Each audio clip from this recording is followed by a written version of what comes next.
Šis video ypatingai naudingas tiems, kurie jaučia kasdienį nerimą, kurie kiekvieną dieną nerimauja ir net nežino, iš kur tas nerimas ateina ir kaip su juo tvarkytis.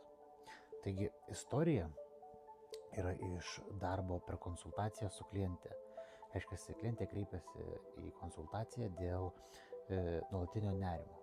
Jos problematika buvo, kad jaučia nerimą, vos atsikelia, nors ir nemato kažkokios rimtos priežasties, lyg viskas turėtų būti gerai gyvenime, nėra kažkokių tais problemų, dėl ko būtų verta nerimauti, bet vis tiek jaučia nuolatinį nerimą ir stresą.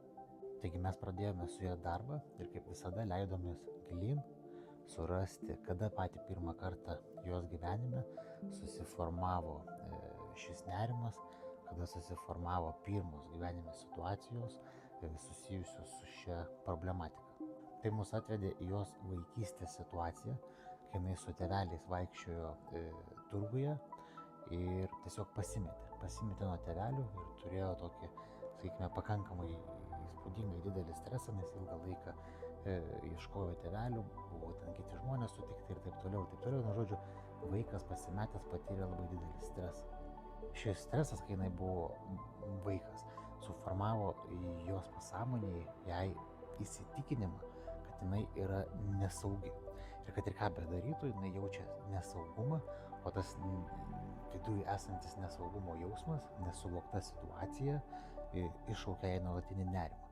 Dėl to jinai, kad ir ką bedarytų, visą laiką jautė nerimą, o tas nerimas yra dėl nesaugumo pojūčio. Taigi, ką mes padarėme? Mes pakeitėme pagal tam tikras metodikas šį įsitikinimą, patikrinome, kad tas įsitikinimas pasikeitė, tada grįžome vaizduotės prisiminimo pagalba į tą momentą, kai jinai buvo pasiklydusi.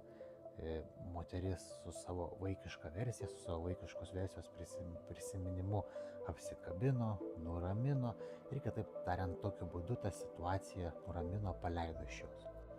Kadangi įsitikinimas, kuris iššaukdavo tą nerimą, buvo pakeistas, jis buvo susijęs su saugumu, kaip minėjau, kadangi situacija buvo suvokta, išmoktos iš šios pamokos, nerimas turėjo pasitraukti. Taip ir įvyko. Man grubiai po savaitės laiko paskambino klientė ir jos balse aš jaučiau džiaugsmą. Jis sako, Žygį, aš jaučiu taip, lyg būčiau paleidusi iš savęs daugybę akmenų. O tai signalizuoja apie tai, kad tam tikram lygyje, tam tikram kontekste įvyko transformacija ir situacija buvo išmokta, suvokta ir paleista. Tokiu būdu ir vyksta įsitikinimo keitimai ir situacijų sprendimai. Ir jeigu padarome viską tinkamai, tai gali išsispręsti tikrai